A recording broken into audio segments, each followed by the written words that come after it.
उड़ीसा में देर रात करीब 1:45 बजे चक्रवाती तूफान दाना का लैंडफॉल। मौसम विभाग के मुताबिक आज जारी रहेगा दाना का कहर। उड़ीसा के तटीय इलाके भद्रक, केंद्रपाड़ा, बालासोर और जगत सिंहपुर में करीब 100 किलोमीटर प्रति घंटे की तेज रफ्तार से चली हवा। कई इलाकों में सड़कों पर गिरे पेड़। उड़ीसा के धामरा में चक्रवाती दाना की वजह से तेज हवाओं के साथ भारी बारिश, कई जगह पर पेड़ गिरे। भद्रक में चक्रवाती तूफान दाना का साइड इफेक्ट, बारिश के साथ चली तेज हवाएं। उड़ीसा के मुख्यमंत्री मोहन चरण मांझी ने भुवनेश्वर में कंट्रोल रूम का दौरा किया। चक्रवात दाना को लेकर अधिकारियों से पूरी जानकारी ली। हावड़ा में कंट्रोल रूम से दाना चक्रवात पर नजर रख रही हैं मुख्यमंत्री ममता बनर्जी। अधिकारियों से ले रही हैं पल पल का अपडेट। पश्चिम बंगाल के दीघा में चक्रवाती तूफान दाना का असर नजर आया। लैंडफॉल के बाद तेज हवा और बारिश के साथ समुद्र में ऊंची ऊंची लहरें उठने लगी। पश्चिम बंगाल के पूर्व मेदिनीपुर में चक्रवाती तूफान दाना का असर और उसको लेकर अलर्ट जारी। प्रशासन अलर्ट, माइक पर अनाउंस कर लोगों को किया गया सतर्क। दाना चक्रवात के लैंडफॉल की वजह से मौसम में आया बदलाव, समंदर में उठी ऊंची ऊंची लहरें। एनडीआरएफ ने उड़ीसा में 1,70,000 से ज्यादा लोगों को सेफ प्लेस पर पहुंचाया। करीब 7200 शेल्टर्स बनाए गए। उड़ीसा में एनडीआरएफ की 20 और बंगाल में एनडीआरएफ की 17 टीमों की तैनाती। डीआईजी मोहसिन शाहिदी ने दी जानकारी। महाराष्ट्र विधानसभा चुनाव के लिए महायुति में करीब सभी सीटों पर बनी सहमति। 278 सीटों पर उम्मीदवार हुए तय, सिर्फ 10 सीटों पर फैसला होना बाकी। दिल्ली में अमित शाह की CM Shinde, deputy CM Devendra Fadnavis और अजीत पवार के बीच हुई बैठक में सीटों पर बनी सहमति। फडणवीस ने कहा 10 सीट पर 1-2 दिन में आखिरी फैसला होगा। महाराष्ट्र विधानसभा चुनाव के लिए बीजेपी आज जारी कर सकती है उम्मीदवारों के नाम की दूसरी सूची। अमित शाह के साथ बैठक में नाम हुए फाइनल। अमित शाह ने बैठक में सीएम शिंदे और अजीत पवार को एक साथ चुनाव लड़ने की दी नसीहत। कहा ध्यान रहे महायुति में कोई भी दल चुनाव में किसी बागी को खड़ा ना करे। डिप्टी सीएम देवेंद्र फडणवीस आज सुबह 11 बजे नागपुर दक्षिण पश्चिम सीट से नामांकन फाइल करेंगे। पहले 28 अक्टूबर को दाखिल करने वाले थे पर्चा। महाराष्ट्र में पीएम मोदी की दिवाली के बाद ताबड़तोड़ रैलियों की तैयारी। 5 से 14 नवंबर तक महायुति के लिए वोट अपील करेंगे। महाराष्ट्र विधानसभा चुनाव के कांग्रेस ने जारी की 48 उम्मीदवारों की सूची। सकोली सीट से नाना पटोले को चुनावी मैदान में उतारा गया। कांग्रेस ने ब्रह्मपुरी से विजय वेडेट्टीवाड़ को और कराड़ साउथ से पृथ्वीराज चौहान को टिकट दिया, जबकि संगमनेर से बाला साहेब थोराट को उम्मीदवार बनाया गया। कांग्रेस ने लातूर ग्रामीण से धीरज विलासराव देशमुख और लातूर शहर से अमित देशमुख को मैदान में उतारा, जबकि चांदीवली से मोहम्मद आरिफ नसीम खान और मलाड़ वेस्ट से असलम शेख को टिकट दिया गया। कांग्रेस की पहली लिस्ट में 5 महिला उम्मीदवारों को टिकट मिला, जबकि 5 एसटी और 3 एससी उम्मीदवारों को चुनावी मैदान में उतारा गया। महाविकास अघाड़ी ने अब तक 158 उम्मीदवारों के नामों का ऐलान किया, जिसमें शिवसेना यूबीटी के 65, एनसीपी शरद गुट के 45 उम्मीदवार शामिल। शरद पवार की पहली लिस्ट जारी, 45 उम्मीदवारों के नामों का ऐलान। बारामती से अजीत पवार के खिलाफ उनके भतीजे योगेंद्र पवार को टिकट। इस्लामपुर से जयंत पाटिल और मोबरा से जितेंद्र राहवाड़ लड़ेंगे चुनाव।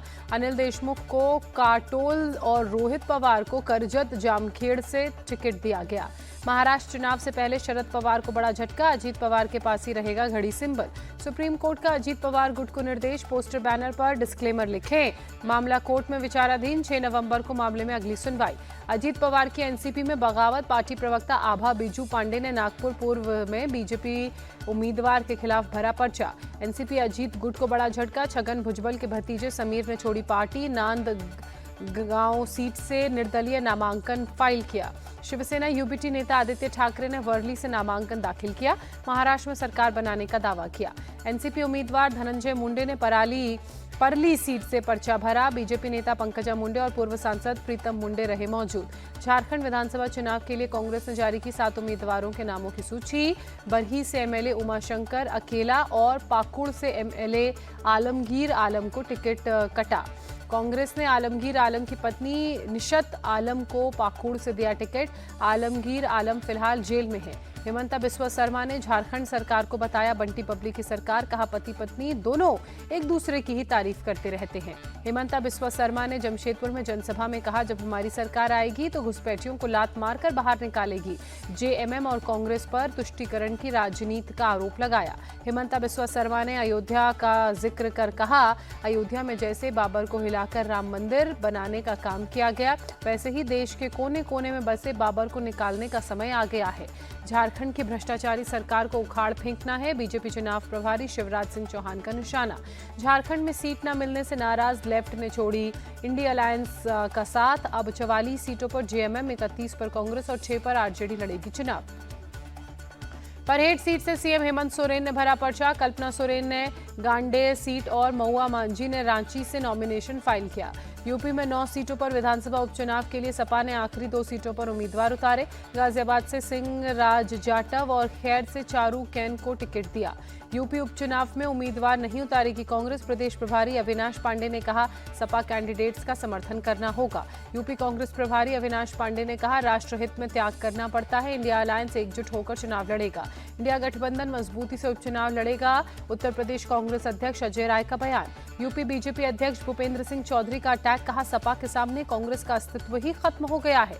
उत्तर प्रदेश उपचुनाव के लिए उम्मीदवारों का ऐलान। करहल से मुलायम सिंह यादव के दामाद अनुजेश यादव और सीसा माऊ से सुरेश अवस्थी को टिकट। गाजियाबाद से संजीव शर्मा और फूलपुर से दीपक पटेल को टिकट। कटहरी से धर्मराज निषाद को उतारा। उत्तर प्रदेश उपचुनाव के लिए बीएसपी ने 8 उम्मीदवारों का ऐलान किया। कटहरी से अमित वर्मा, फूलपुर से जितेंद्र कुमार को टिकट। कर्नाटक के चन्ना पटना से कांग्रेस उम्मीदवार सीपी योगेश ने किया नामांकन। बीजेपी छोड़ कांग्रेस में शामिल हुए। सीपी योगेश्वर भारी मतों से जीतेंगे चुनाव। कर्नाटक के deputy CM DK Shivakumar ने जताया भरोसा। एनडीए ने जेडीएस नेता निखिल कुमारस्वामी को चन्ना पटना उपचुनाव के लिए कैंडिडेट बनाया। बीएस येदियुरप्पा ने कहा, जीत हमारी होगी। अकाली दल पंजाब विधानसभा उपचुनाव नहीं लड़ेगा। दलजीत सिंह चीमा ने दी जानकारी। आरजेडी प्रवक्ता शक्ति यादव ने जेडीयू का मतलब जहां दारू अनलिमिटेड बताया। कहा, शराबबंदी के बावजूद घर घर में उपलब्ध है शराब। जेडीयू नेता नीरज कुमार ने पलटवार कर कहा, आरजेडी का मतलब राष्ट्रीय जहरीला दल। जम्मू कश्मीर के गुलमर्ग में सेना के काफिले पर आतंकी हमला, सेना के लिए काम करने वाले 2 मजदूरों की मौत। बोटा पत्थर गुलमर्ग के नागिन पोस्ट इलाके में आतंकी हमला हुआ, सेना के 3 जवान सहित 4 लोग जख्मी। सीएम उमर अब्दुल्ला ने आतंकी हमले की निंदा करते हुए कहा, पिछले कुछ दिनों में जिस तरह से आतंकी हमलों में बढ़ोतरी हुई है वो चिंता की बात है। रूस में आयोजित ब्रिक्स के एक प्रोग्राम में भारत के विदेश मंत्री डॉक्टर एस जयशंकर ने कहा, खत्म संघर्षों की बातचीत से खत्म करने की जरूरत है। विदेश मंत्री डॉक्टर एस जयशंकर का सुझाव, अंतर्राष्ट्रीय कानून का ईमानदारी से पालन करना जरूरी, आतंकवाद पर जीरो टॉलरेंस होना चाहिए। एलएसी मामले पर रक्षा मंत्री राजनाथ सिंह ने कहा, जमीनी स्थिति बहाल करने पर सहमति बनी है। रक्षा मंत्री राजनाथ सिंह से जम्मू कश्मीर के सीएम उमर अब्दुल्ला की मुलाकात, प्रदेश की सुरक्षा व्यवस्था समेत कई मुद्दों पर दोनों के बीच बातचीत। तमिलनाडु सीएम ने विदेश मंत्री डॉक्टर एस जयशंकर को खत लिखा, भारतीय मछुआरों को छुड़ाने की अपील की। बलरामपुर में स्वास्थ्यकर्मी की मौत को लेकर थाने में बवाल, लाठी डंडा लेकर भारी संख्या में लोगों ने पुलिस पर हमला किया। बचने के लिए पुलिस के जवानों ने खुद को थाने में बंद किया। हालात पर काबू पाने के लिए पुलिस ने आंसू गैस के गोलों का इस्तेमाल किया। मौके पर जंग जैसी बनी स्थिति, पुलिस पूरे मामले में जांच की बात कह रही है। थाने के वॉशरूम में एनआरएचएम में बतौर चौकीदार काम कर रहे युवक ने फांसी लगाकर की थी आत्महत्या। एक मामले में पूछताछ के लिए युवक को थाने बुलाया गया था। भोपाल में एक निजी इंश्योरेंस कंपनी की महिला मैनेजर की संदिग्ध परिस्थितियों में मौत, पुलिस को जहरीला पदार्थ खाकर सुसाइड का अंदेशा। एफआईआर दर्ज कर मामले की जांच में पुलिस जुटी। किराए के फ्लैट में मिली लाश। रोहतक में दिल्ली की युवती की हत्या कर शव खेत में दबाया, आरोपी की निशानदेही पर खुदाई कर शव बरामद किया गया। करवा चौथ वाले दिन प्रेमी से मिलने गई थी युवती। दिल्ली पुलिस ने 2 आरोपियों को गिरफ्तार किया। ग्रामीणों का आरोप, युवती का प्रेमी मुस्लिम है, लव जिहाद के कारण की हत्या। कर्नाटक के शिवमोगा में एक ट्रैफिक कांस्टेबल को कार के बोनट पर घसीटा गया। पूरी घटना एक राहगीर के मोबाइल में रिकॉर्ड हुई। पुलिस ने मामले में केस दर्ज किया। आरोपी की हुई पहचान, जल्द पकड़ने का किया गया दावा। उत्तराखंड के उत्तरकाशी में मस्जिद हटाने को लेकर विवाद, हिंदू संगठन के बीच और पुलिस के बीच हुई धक्का मुक्की। हिंदू संगठन के लोगों ने ऐलान कर कहा, उत्तरकाशी में बाजार बंद रहेंगे। मस्जिद को लेकर आरटीआई से मिली जानकारी और प्रशासन की तरफ से दी गई जानकारी में है अंतर। अयोध्या में एडीएम कानून व्यवस्था सुरजीत सिंह की संदिग्ध परिस्थितियों में मौत की सही वजह का पता नहीं चला। जानकारी मिलते ही घटनास्थल पर सांसद अवधेश प्रसाद पहुंचे। सुरजीत सिंह की मौत को बताया दर्दनाक, कहा वो बहुत अच्छे अधिकारी थे। पुणे के पिंपरी चिंचवाड़ में मजदूरों के कैंप में बनी टेम्पररी पानी की टंकी गिरी, 5 मजदूरों की मौत। कर्नाटक के विजयनगर में सरकारी बस हादसे का शिकार हुई, 1 पैसेंजर की मौत, 20 घायल हुए। किसान नेता सरवन सिंह पंढेर का ऐलान, 26 अक्टूबर से पंजाब में 4 जगहों पर सड़क करेंगे जाम। सरवन सिंह पंढेर ने कहा, पराली जलाने वाले किसानों को नोटिस दिए जा रहे हैं, जुर्माने लगाए जा रहे हैं। दिल्ली के एलजी ने सीएम आतिशी को खत लिखा, सिविल डिफेंस वर्कर्स को वायु प्रदूषण से निपटने के कामों में लगाने के लिए कहा। 1 नवंबर से 4 महीने का होगा कार्यकाल। दिल्ली बीजेपी अध्यक्ष वीरेंद्र सचदेवा को स्किन एलर्जी हुई, प्रोटेस्ट के दौरान यमुना में लगाई थी डुबकी। जर्मन चांसलर ओलाफ स्कोल्स 18वें एशियन प्रशांत जर्मन व्यापार सम्मेलन के लिए पहुंचे दिल्ली, एयरपोर्ट पर किया गया स्वागत। केंद्रीय कैबिनेट ने अमरावती कनेक्टिविटी प्रोजेक्ट को दी मंजूरी, अश्विनी वैष्णव ने कहा 2245 करोड़ रुपए की आएगी लागत। छठ और दिवाली पर 7000 स्पेशल ट्रेन चलाई जाएंगी, केंद्रीय रेल मंत्री अश्विनी वैष्णव ने दी जानकारी। सीएम योगी ने कैंडिडेट्स को बांटे नियुक्ति पत्र, कहा लगभग 7 लाख लोगों को नौकरी दी जा चुकी है।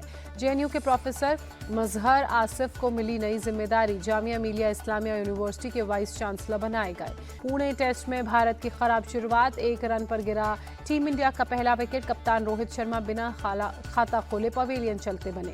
स्टंप्स के समय शुभमन गिल 10 और यशस्वी जायसवाल 6 रन बनाकर क्रीज पर डटे हुए। दूसरे दिन टीम इंडिया के सामने बड़ा स्कोर खड़ा करने की होगी चुनौती। न्यूजीलैंड का टॉस जीतकर बल्लेबाजी करने का फैसला गलत साबित हुआ। भारतीय गेंदबाजों ने पहली पारी में 259 रनों पर न्यूजीलैंड की टीम को समेटा। भारत की तरफ से वॉशिंगटन सुंदर ने 7 विकेट चटकाए, रविचंद्रन अश्विन ने 3 खिलाड़ियों को पवेलियन चलता किया।